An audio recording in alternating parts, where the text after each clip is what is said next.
What's up, everybody? And here we are Welcome back again. to Photo Talk.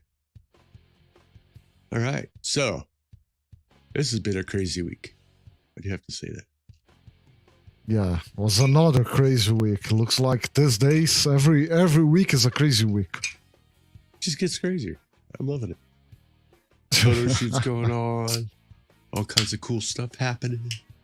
A lot of work, branding, marketing, God, lots of work. building Lots of work Instagram. Whew. So how's everybody doing out there?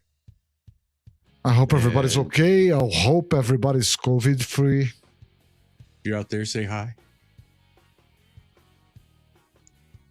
So, what's on the agenda for today? Things we wanted someone to tell us earlier in our photography career. Whoa, that's a long list. Where do I start? We are live on Instagram again, you know? Are we? Cool. So things that we wish we were told. Man, there's a lot of things. How about don't buy as much gear? You know, all that stuff you have, you don't need it. God, I got like 90% of what I have I don't use.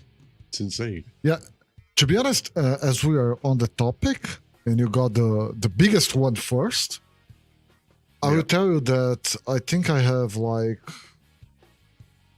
13 lenses. I use 3 of them. Honestly, all the other ones are on the shelf. I simply don't get them out. I don't use them. I don't have anything to do with them. Mostly I get the 7200, the 24-70, and the 17-40. It's done. I practically don't use prime. Sometimes I get the 100 macro from the shelf and use it, but it's rare. I should not even put money on that. No. See, Hurricane Katrina wiped me out, so I don't really have as much as I used to have. So what I did was I know how much you had. I saw it. And it was something... It was crazy how much gear this dude had. I know. But at the same time, it allowed me to get what I know I need, which is a heck of a lot less. So, like, I use a 7200 80% of the time. 24-70, depending on what I'm using it for. And I do use prime lenses of 85, 35, and a 50. So that's all I have. I'm not going all out anymore. Honestly, I'm in that moment of my career where I have too much gear, Hey, Sandro. but I just can sell it. Right. Hey, Sandro, how are you, man? I just cannot put it to sell or do something with it, you know? Well, you could use it on lighting your backdrop. Oh, the lenses, I can't. All the rest of the lights, I don't regret any of the lights. I have a lot of lights, and I don't regret buying any of them because I use almost all of them. But lenses...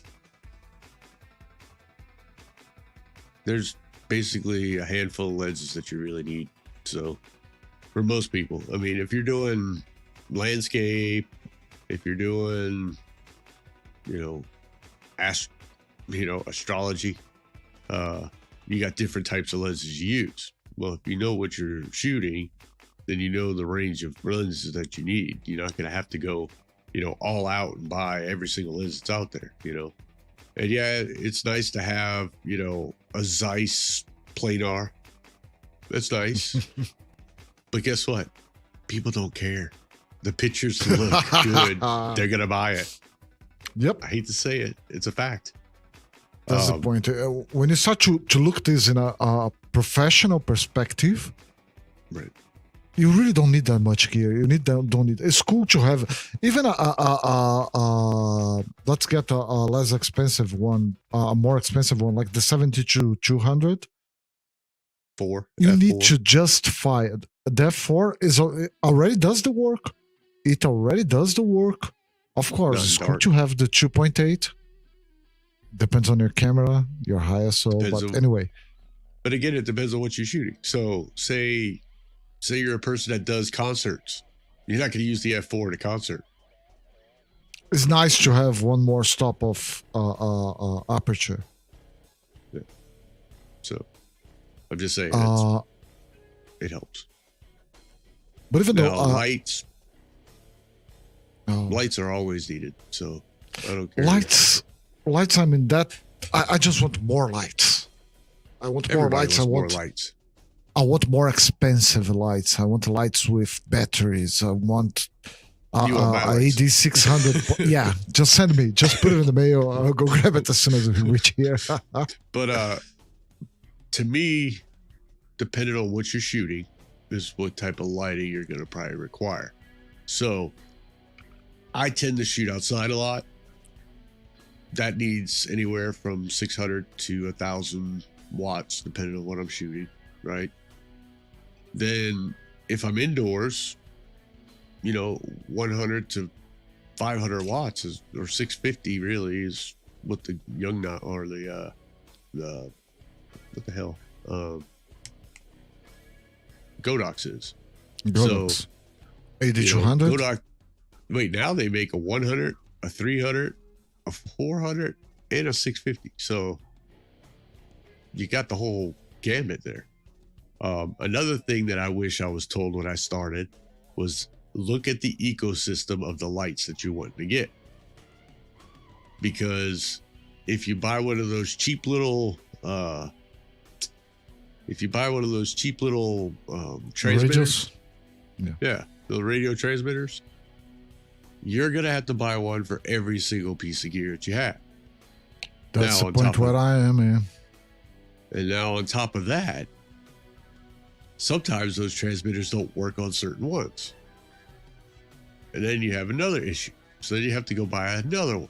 And then you have to go buy another one. And it becomes a pain in the ass. Yeah. Whereas, about that, right now I have, and this I think is just Godox and the other big Pro Photo that has that one transmitter will work with all their line, like Godox. Yeah. If you have any transmitter, you're gonna work with all the line of lights. I'm based. Most of my lights are for headlights. I have Greika, is like Yangno for headlights, for monolights, and for speedy lights I have Yangno. So I have two. I did buy one receiver for each one of my Greika lights, my monolights. Right. And the problem is you cannot control it from the transmitter. So you paid for the receiver, and you still have to go there and turn the dial to set the light. Exactly. So you might as well just go slave mode. Yeah. And now to spend on Godox, I have to sell all my gear and buy it again. I will lose money anyway. Yeah.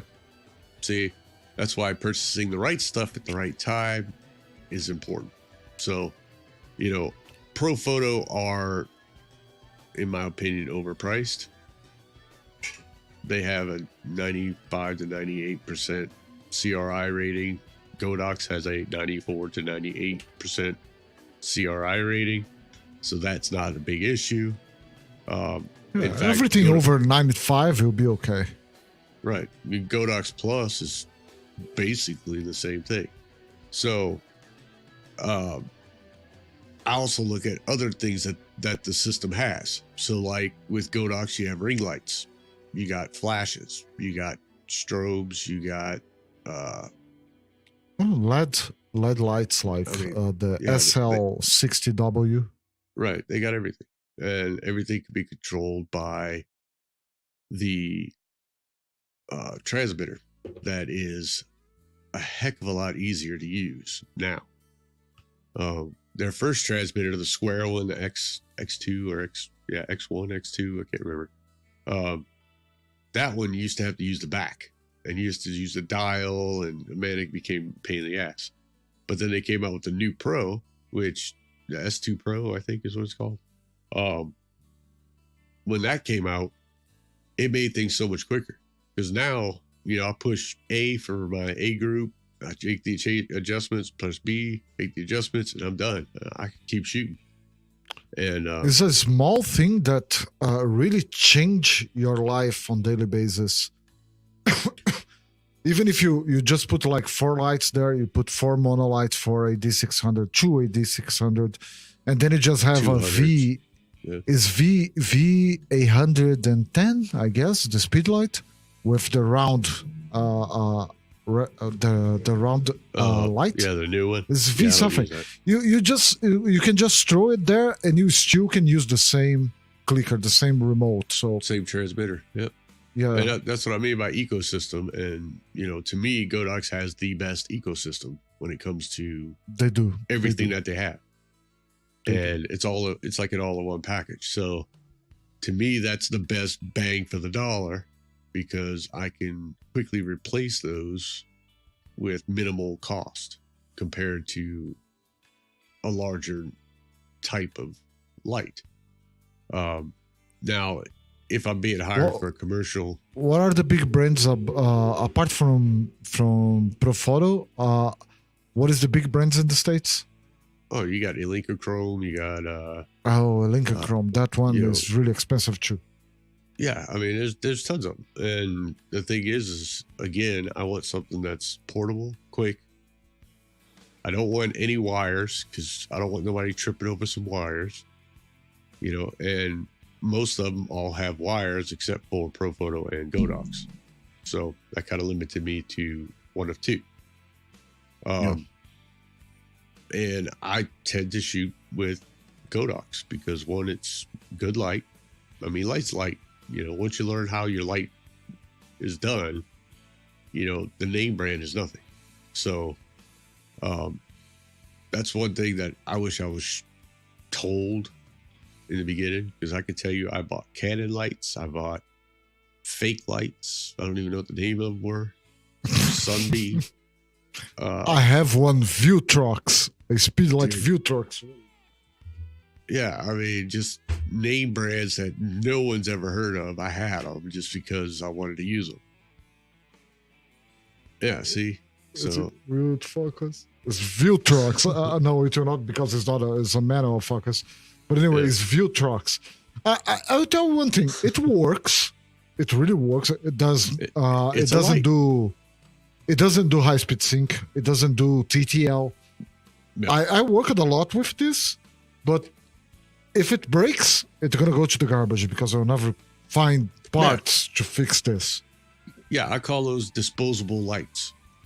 If they break, oh well, throw them away.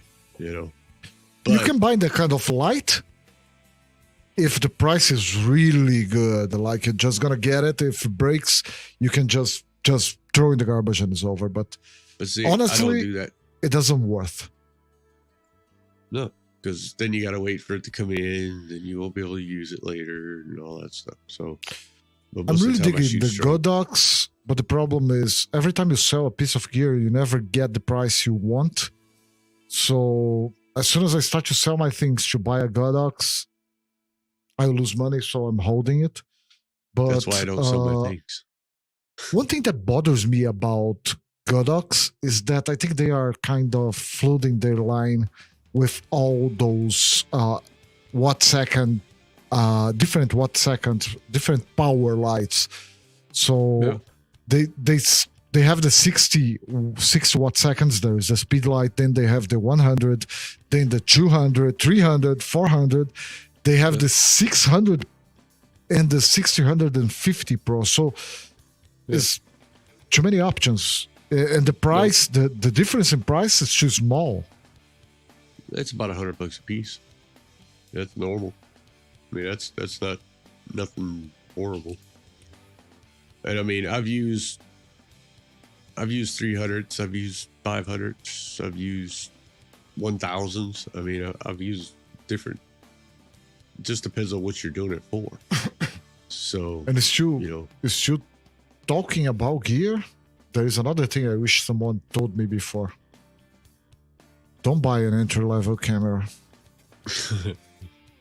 Not because the camera, not because the camera is bad or anything like that. Because you not do the work. Not because of that. It's just because you're gonna buy a T7i for X amount of money. You're gonna sell it for half to buy a full-frame camera. So go for the full-frame camera. I know you lose less money. I know people who sold their T6s for roughly about what they pay for. So you don't lose much. But at the same time, you're looking at,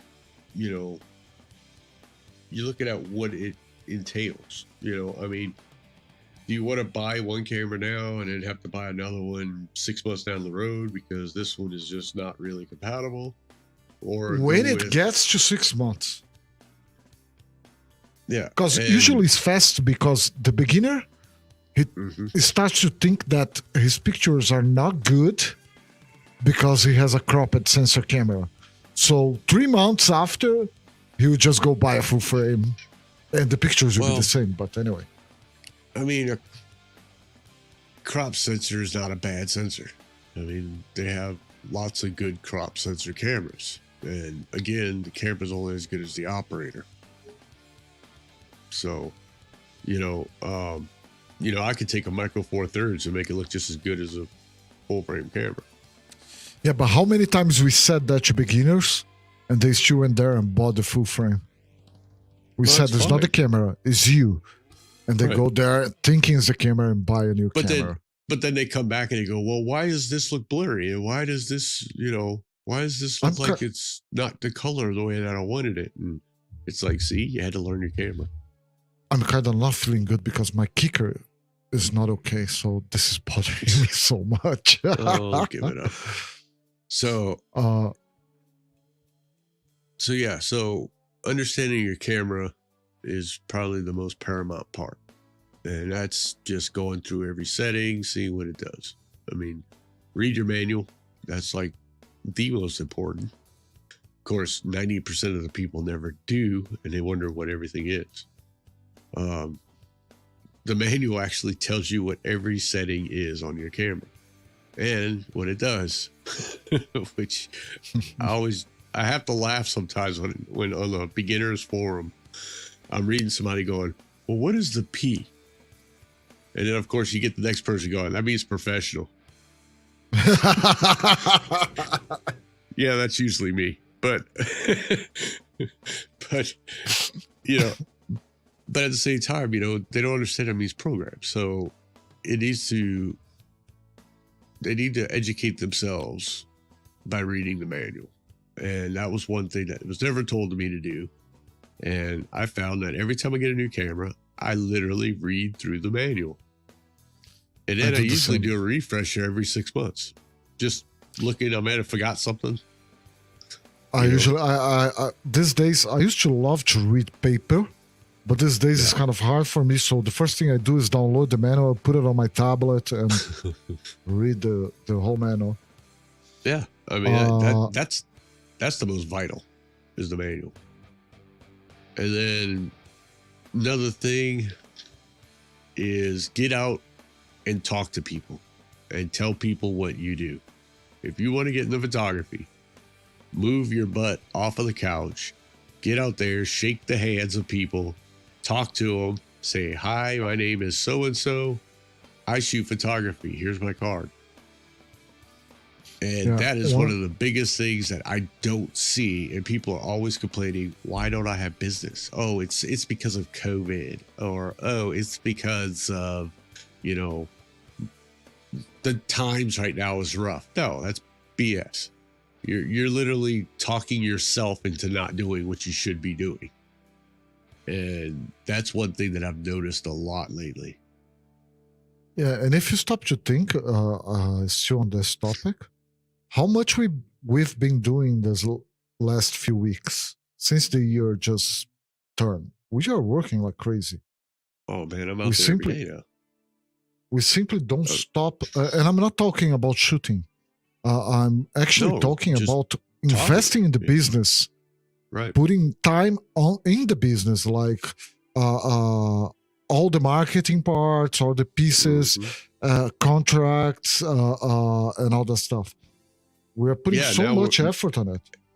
now we're working internationally and trying to do, you know, two different languages and all that other stuff. So I mean, it's a lot of work, and people just It need to is. put in the work. You know, that's the thing that I think's been lost with this new generation is that everybody wants to do a hand me out. Well, hand me outs don't work. Not gonna You can happen. ask for, you can sit and hope in one hand, but you're gonna end up shitting in the other. You know what I'm saying? So And the point with this new generation too is that they want things to happen too fast. yeah, We there's no we are patience. used to work for the outcome. We are used to that. We just work to see an outcome. They want for now. The one thing my mentor told me is you're only as good as what you put out. And that's So also if you want something to happen, you go out and do it and make it happen. Sitting on the couch or sitting behind your computer doing all the little graphics on the photos is not going to make more clients come to you. It's a fact. And that was one of the things that I think I'm blessed with, is having a good work ethic. I like to work. I don't like to sit around. And getting out there and drumming the business, literally talking to people, leaving, if I go eat, I leave a card. It sits in the middle of the table. It's not that hard. I don't know how it's in the States, but here they bring the bill in a little book, the check in a little book. Just put a card and send it with the money, with the card, and that's it. Why? I put it on the table. So they know. Yeah, you can put it on the table, but the table is only the. Do y'all have like little salt shakers and a little like napkin holder in the middle? We do. You put really the card put it there? with the napkin. Yeah, do it all the time. I always thought you do that. You know how many people actually call from those? Hey, I saw Really? your card while I was eating. Oh, cool. Where were you eating at? I never imagined that. I was thinking about to address the owner of the restaurant. You are thinking about to address the next customer in the table you was. That's cool. Yeah. So, because they're always going to have somebody sitting there. Never know when. And then what's nice is it's an icebreaker. Because then when they call you, hey, what restaurant were you at? And they're like, oh, I was over at, Jack's Crab Shack. And I'm like, oh man, did you try the soup there? That oyster soup? It's badass. And they're like, yeah, man, we're down talking like it's nothing. So, that's the thing is if you leave things where you're at, you have something to talk about when they call. So like if I go to the bank, you already have something in common. Yeah. If I go to the bank, I leave a card in a certain spot somewhere. It's not really noticeable, but it's there. And it's funny because they'll call me and they say, hey, I got your card from the bank. I'm like, oh, you were at the credit union? Oh, yeah. It's a good credit union, ain't it? Cool. So now we're just talking, And so that's what happens. It's funny because the strangest places will bring clients, which is insanely crazy, but it works. Now, another thing, we're talking about something that I know we got off subject here. Yeah, we kind of slide back. Let's come back. So another thing that I wanted someone to tell me is that light patterns exist. They are there. And you can use them to start to learn light, Because in Portuguese, at least, there is not too much literature about, and there's not too many YouTube videos about. So, it was so hard at the beginning to get some acceptable light, But again, that's learning the light. See, one thing that I am happy for is that I got a mannequin.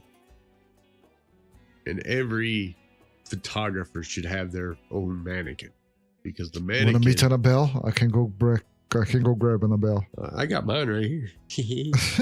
And but yeah, I mean, the mannequin helps you perfect a vision that you're looking at. So if you're trying to light someone a certain way, like say you want to do the half shadow coming across like this with a hat on or something, you could put it on the mannequin and try it out what your idea is and actually get what you're going to do. And now you're fully focused, so when the client comes, it's like super quick and easy, and they think you're like the fastest person in the world, even though it may have taken you like, a day to figure it out. 4 hours So to figure out. Another thing, it's on the lighting topic that I wish someone told me before, is that I don't have to spend $400 in a light meter. That's a big one. Well, I told you that. Yeah, too late. I already had to have 2 light meters. Yeah, don't worry. I got 2 light meters too. But those light meters sit in my bag. The only time I pull them out is if I'm trying to get a ratio. Like, say if I'm taking a picture here, I'll use the gray card for the person. And then, like, say I want something lit up in the background, I'll use a light meter to get it to where I need it. That's the only time I use a light meter. Only if you want to force the ratio. I want to make sure the ratio is right. So to me, that's the only time I really pull it out. And really, it collects dust in my bag, so I hardly ever pull it out. Mine is some drawer here. I don't use it in like months. Yeah. So, I mean, that, there's a lot of things that I wish they could have told me. Like, I wish they would have told me that photography is only 25% of what we do. If that Literally. Much. Yeah. If you are a professional, if that much. 15 to 25%. The shooting is the easy part. All the other work that that gets you that shoot is what is really hard. It's what will really take time. Yep. And also insurance. Oh, big one. Because you can lose a lot without insurance. And not only gear insurance, but the other one, to not get sued if someone get hurt in your studio. Errors and omissions, liability. Yeah, liability. You got errors and omissions, which saves your butt if your card goes out. So let's say you're shooting a wedding and you got 1,000 images on a card, and all of a sudden that card dies. You still got another card that's got images in it. You probably only got about 300 to 400 on those. But that one card you put 1,000 on died on you, and you can't recover it. Guarantee you those people are going to be really pissed. And that's what errors and omissions is for. And no, it did not happen to me, thank God. But knock on wood. But at the same time, liability is a huge one. I mean, all it takes is one kid to trip over your light stand, and the light stand comes crashing down and hits them in the head. Yeah. I mean, that's a problem. If you're using C stands like I got, that's a heavy stand. So, that's another big one, and, insurance is insurance, and it's there for a reason. I mean, yeah, we hate to pay it, but it's a small price to pay in the long run. Another thing that I cannot say that I wish I knew earlier, because I know it since the beginning, but to save some trouble to our viewers, model release and contract. Well, technically by law, if you show them on your website, you're supposed to have a release. Yeah, that's the point. So I'll just say that and a release has some form of compensation, which people don't really notice. but usually it's in lieu of images, or if it's trade for print, then of course they get a photo, and if it's trade for digital, they get digital images. But it's based on an agreement. But then there's also the ones like, in compensation for, an 8.5 by 11 for a client, I'd like to use this photo. Is that cool with you? And they're like, yeah, sure. All right. Can you sign that, please? Just so I have record of that. Yep. Done. I mean, it takes 2 seconds. Because this can get you in trouble. This can get you really in trouble. Oh, yeah. And I got another one that I guess I learned it from you. Stop looking at other photographers. Yes. Just stop. Just cut it off. Be you. That's the biggest thing that I can always tell people is be you. Shoot what you want to shoot. And who cares and not what only, other people shoot? Not only don't look to the other photographers, but also don't compare yourself. It's a waste of time. Just don't compare.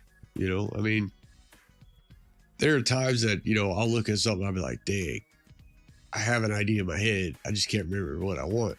And then you go and look at other work just to kind of get different ideas, but you don't mimic the idea. You just kind of see different lighting patterns that they utilize for the vision that you're looking for. Maybe you even get just a small piece of it and incorporate it in your idea, but it's your original idea. You came up with it, Right. Now, the thing I see is people comparing themselves to other photographers. Now, that's art's the eye of the beholder.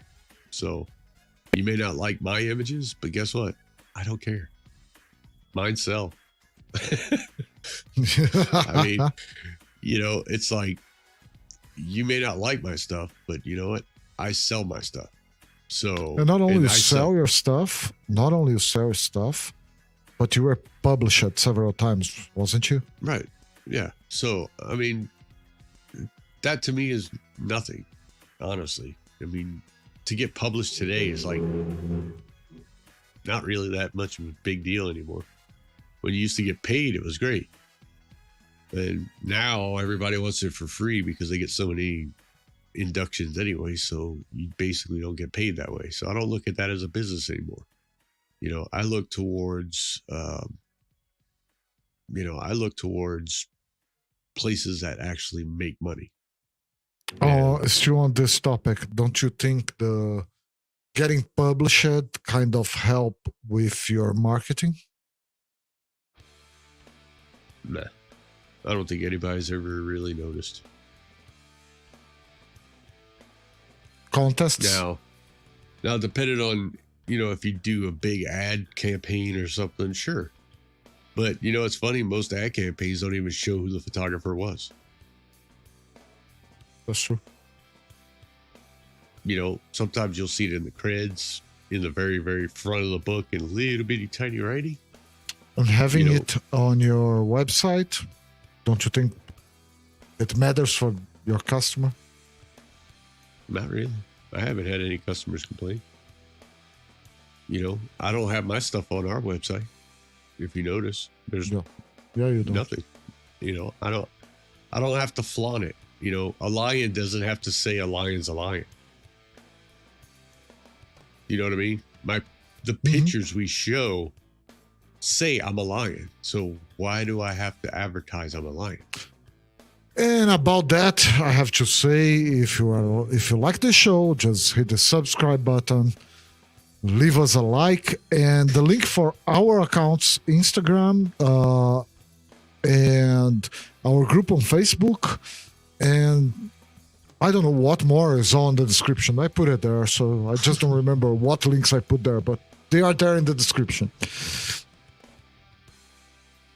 What happened to our... What happened? What happened to our like, subscribe, and hit the bell? I don't know. It's there somewhere. We really need to kind of work out in our overlays again. Organization. Yeah. It's not But bad, guys, actually. it's really, we are working so hard, not only on the business, but on bringing you new content. Next week, we're going to have an interview. Well, I'll not tell you now. You're going to see it on our Instagram. So follow our Instagram. It will be a great interview. It's actually a really cool dude. So It is. he brings a good spotlight. So yeah, And he's a very experienced photographer who comes from ages ago. It would be very, very cool. He has a lot of good experience, a lot of good knowledge. So that's definitely a good one. And talking on this, what we wish someone told us as a photographer. What else could I say? Man, there's so many things, and it's just running in my head right now. I got. There ADD. are some things. It's just like there are some things that are not Don't that go big. cheap. I got one. Don't go cheap. Never go cheap. Don't go cheap on your memory cards. Ever. Pro grade memory cards. No matter what. I'm telling you right now. You will thank me later. But yeah, that's definitely. What more? There is something that is not really big, but for me, it made so much difference. There is shooting tethered. Tethered. I don't know. I really dig to do that because. See, to me, I don't know, it takes too long. Small screen. But see, I shoot in EOS R, so my screen's right there next to my eye. So I don't, if I preview a picture really fast, I just hit the play button and it's right there in my eye. I don't have to move my head. So it looks like I'm still setting up for the picture, but I'm actually looking at the picture going, oh shit, I messed that up. Let me do this again. Click, click. I like to see it big. Of course you do. But I tether on the 42 inches TV. The only time I'll tether is if I have, a CEO and his, director behind me. You know what I mean? And if they want to see the images as we're shooting, yeah, sure, I'll tether it over. But other than that, for most people, I don't do it. It's a waste of time. And, I'd rather the model be focusing on what I'm doing than focusing on what that TV's doing. You're literally wasting time. There is a TV right in front of me here. I shoot in the other room. So my makeup artist, the room is small, it's kind of hard. My makeup artist keeps here watching all the pictures on the TV, and he just go there and do the fix his need. So to me, it makes it easier. That's a good point. But see, it's in another room. It's in another room. Your model's not looking at it every 5 minutes. No, the model see what I show her. Now see, the model see what I show her. In that case, you put a video camera up and you let that run the video camera, so it's not what you're doing.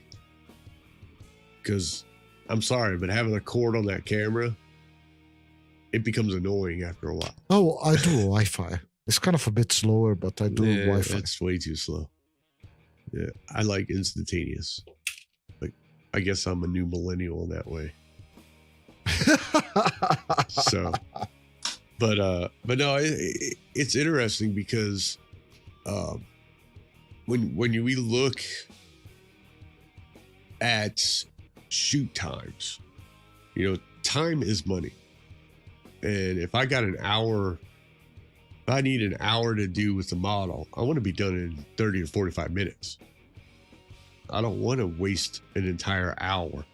I mean, I pay him for the hour, but I'm hoping to get what I need. And to do that, I need complete attention on what I need. And when the model is looking at the photos, they're going to constantly be looking over and looking over and looking over. I know seconds. one thing that you probably can fit in this topic. I cannot talk about it, but you can. Pay your models. hell yes, pay your model. I am so sick and tired of hearing these people go, well, they're beginners and they're not that good yet, or they don't have a portfolio. You know what? They drove to you. Pay their gas. I mean, Jesus. No, I mean, when I mean pay your models is use professional models. Yeah. I mean, technically, I've met a lot of people that aren't professional models, and I just ask them, hey, would you like to model? And they look at you like you're crazy, but then they're like, sure, and some of them come out to be really good. And I'm like, dude, you guys should think about this, but at the same time, you have professional model. When you're doing stuff for your website, when you're doing stuff for your collateral, when you're doing stuff for your marketing, yes, hire pro models that come from an agency and pay them, because that is going to return investment. No problem if they don't show up, because that happens a lot. If they are not professional, it's just a test shoot. So you're not going to have the problem of they don't show up, because if they don't show up, the agency is going to send someone else. Yeah, and usually you'll never have to worry about that person ever again anyway. So, pro model agencies are great. And I love working with the agencies, because the agencies will send me fresh faces to do a test shoot. I'm like, yeah, sure, why not? Let's roll. I may need some type of collateral or something, and sometimes a fresh face will do it for my collateral. So I'm like, yeah, here you go. That's one way. I mean, the other way is you're using it for marketing. If you post it on Facebook, if you post it on any website, if you put it in any materials, that is marketing. Pay the model, period. I don't care who you are. They earn that. And more important than that is, don't send the images to image banks if you didn't pay the model, because that's really wrong. Well, their likeness is what's going to end up biting you in the ass. Seriously. I mean, I'm only putting it out there because one thing that's not good is if you got a model that you shot, then you put them on a main stage and they didn't allow you to do that. Their face likeness does have a cost. I hate to say it, but it's true. But then again, you get the same issue. What if models are posting your images and they're making money? It's a two-way street. And that's why our model release has points on it. Very specific, very, very, very specific stuff. I mean, it cost me $3,200 in redos to get that thing to where it is. So Versace Studios is locked. We're ironclad. We're good. But, that's another thing that I'm going to tell people. One thing that I wish I was told, get a great corporate attorney. I'm telling you right now, important. A good corporate attorney will save your butt a lot. And a good CPA. It's hard to do, hard to find good ones, but when you do find one, stay with them and shoot their whole team for free. I did it.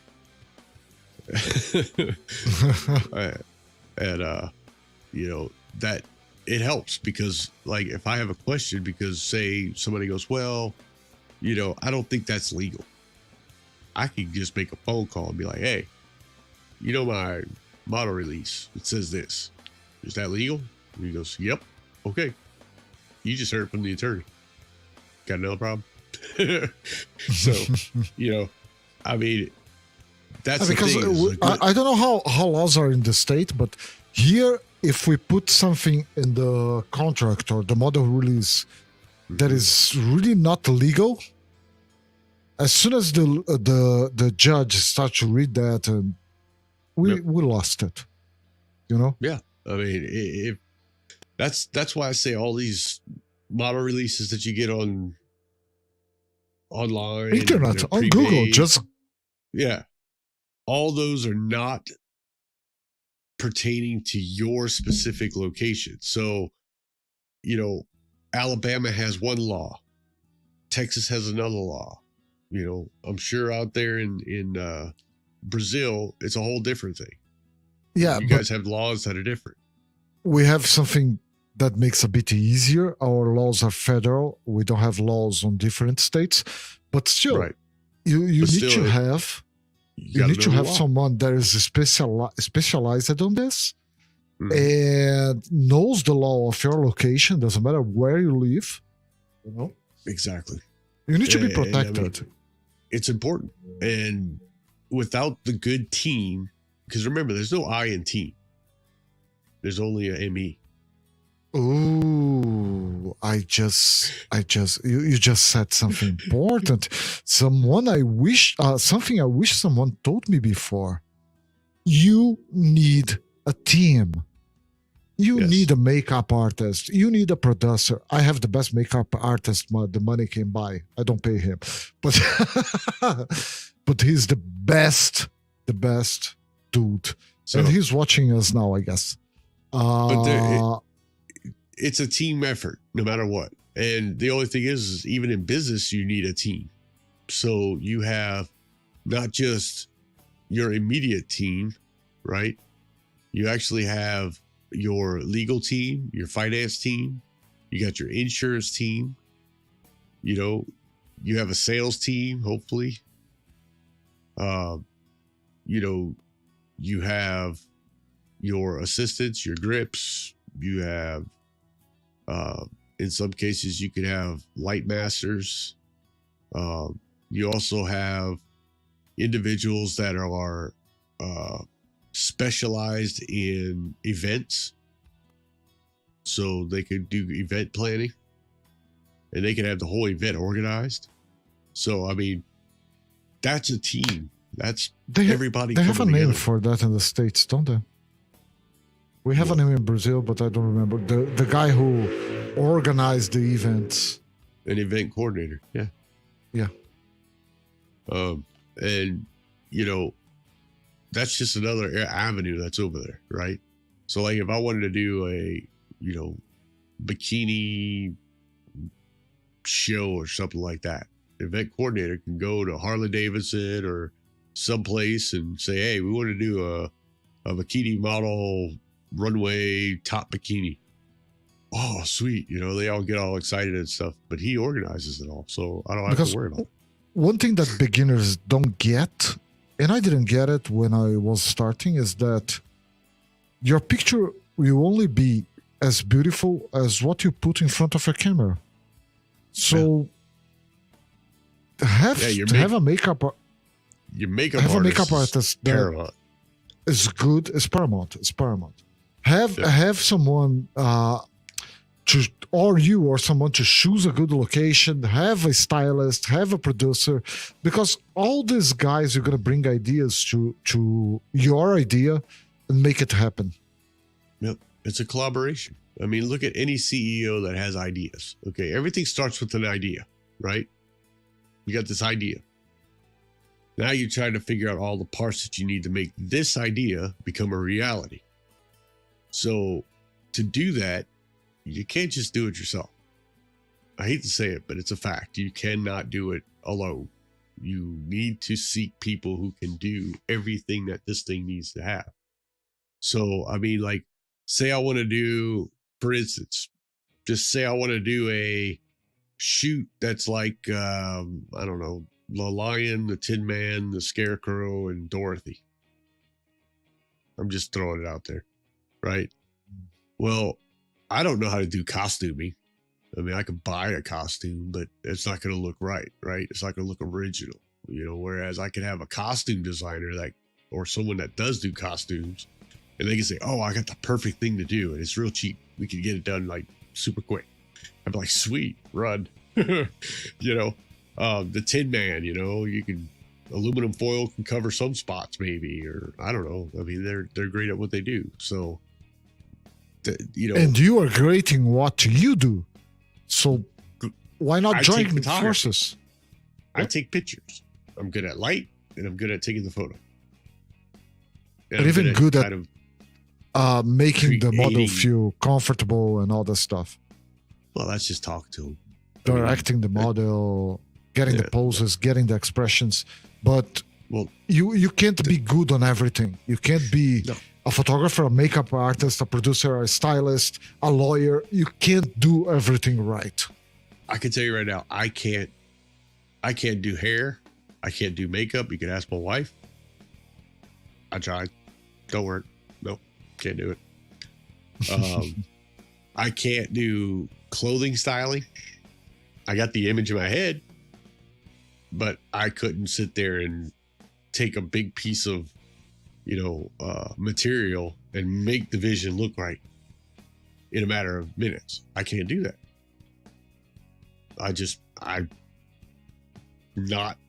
My fingers are too fat, I guess. I don't know. And really, don't go to Instagram, find that beautiful picture of someone and think the photographer did that alone, because that's not right.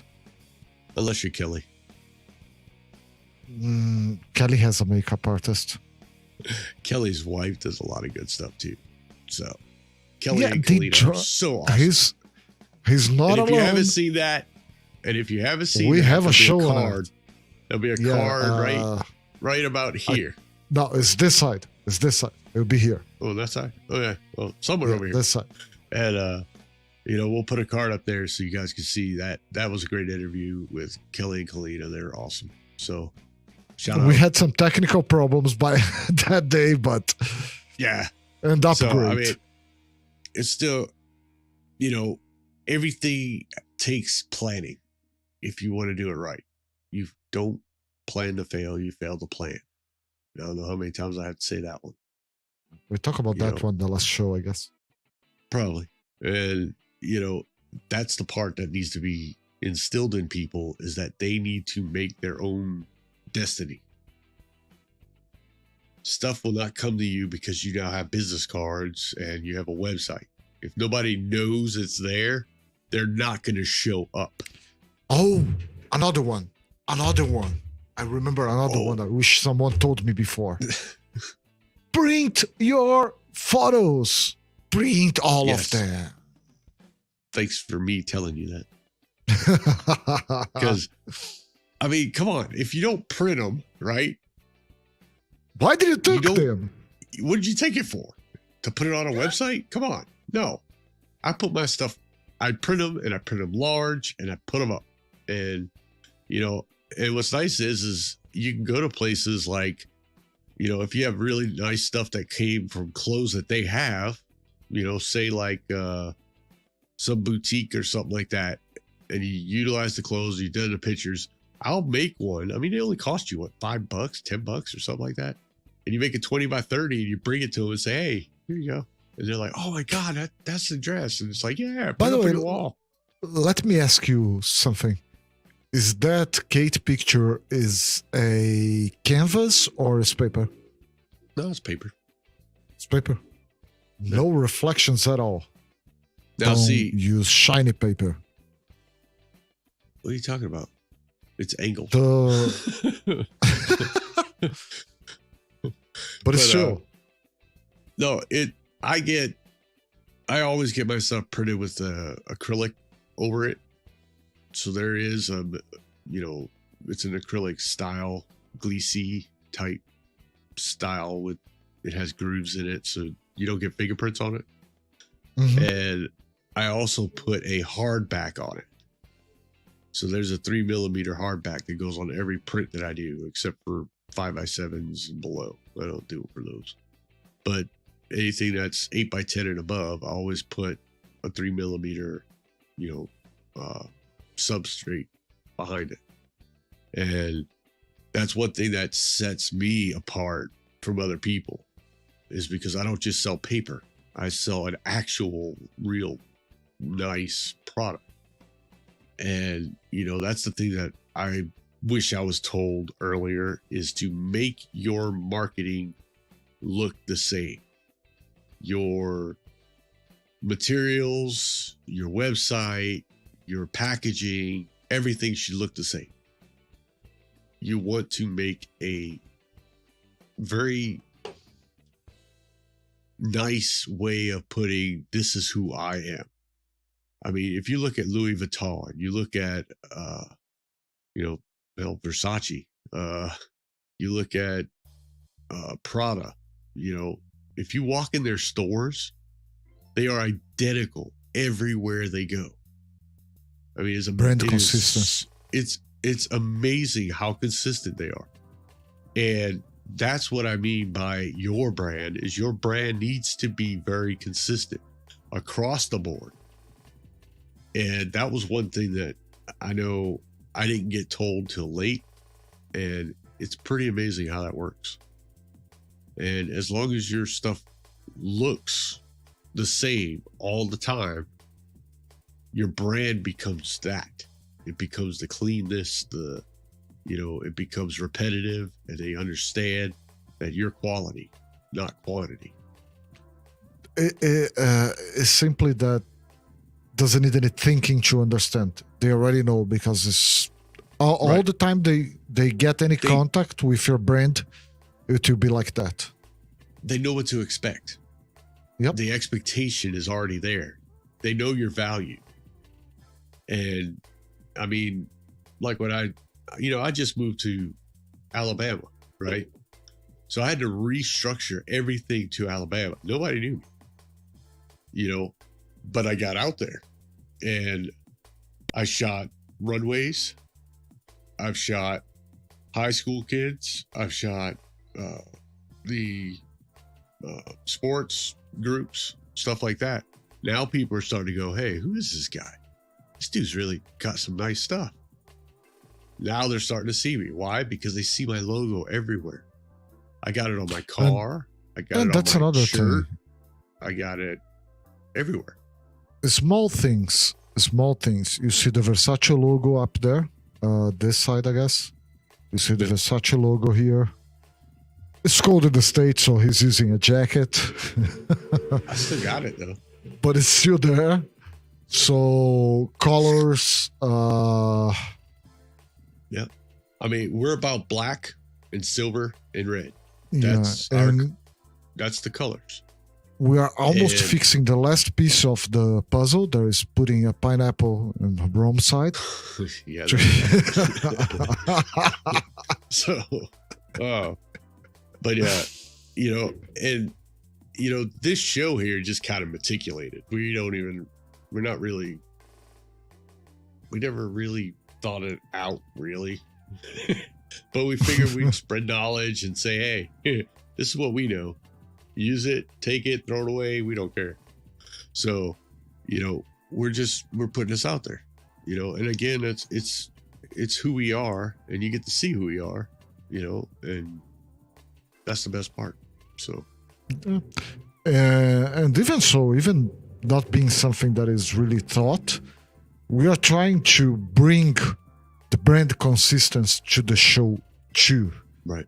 Slowly, because it's not something you do. There's a lot of money involved. You know how much money we put on in 2 days already. But colors and all that, all those things we are bringing little by little. We are bringing it to make some consistency to the point where you're going to look to his picture, my picture, and it'll be the same.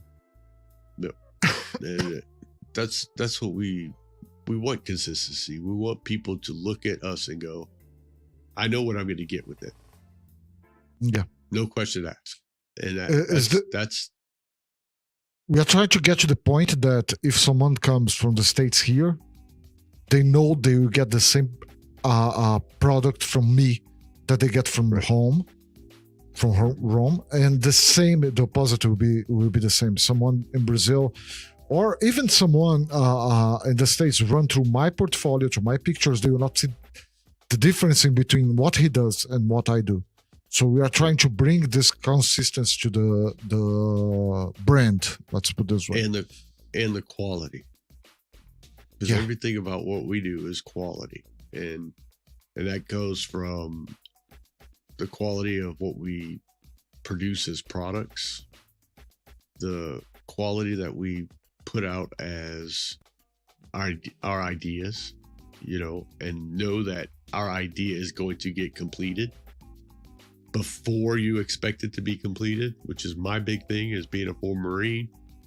If you're on time, you're late, period. So, and I mean, I just shot that, those kids with the basketball team, and I've already delivered their photos. I mean, it was really fast. It was really fast. Everybody, I think 1.5 days it was done. The coaches, all the parents, everything talked about it. I mean, I've literally watched them typing, wow, this dude was the fastest guy that we've ever had. Why? Because that's how I want it to be done. Good quality and fast. Because I'm not going to sit there and spend hours and hours doing something when I could take the hour to do what I need to do and then order their stuff. When their stuff comes in, I deliver it and it's done. In between, I'm probably working on something else or doing another project or, creating graphics for everything. So, I mean, it's a lot of work. It really is. So we are getting to the 1 hour mark. So yeah. So back to the trailer board. Wait for us next week. We have a big surprise for you. This dude will be really cool. Yep. I can't wait to talk to him. Me too. So this is it for this week. Sounds like it. Next and week, we got an interview. We got to that an interview?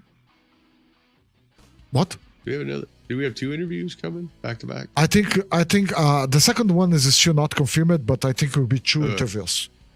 So far, that's what we're looking forward to. We are planning a full, from start to finish, training lessons.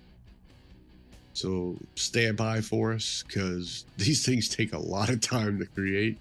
And I don't know if anybody ever noticed that, but we are working on the formats because we want this to be the easiest way to process the information.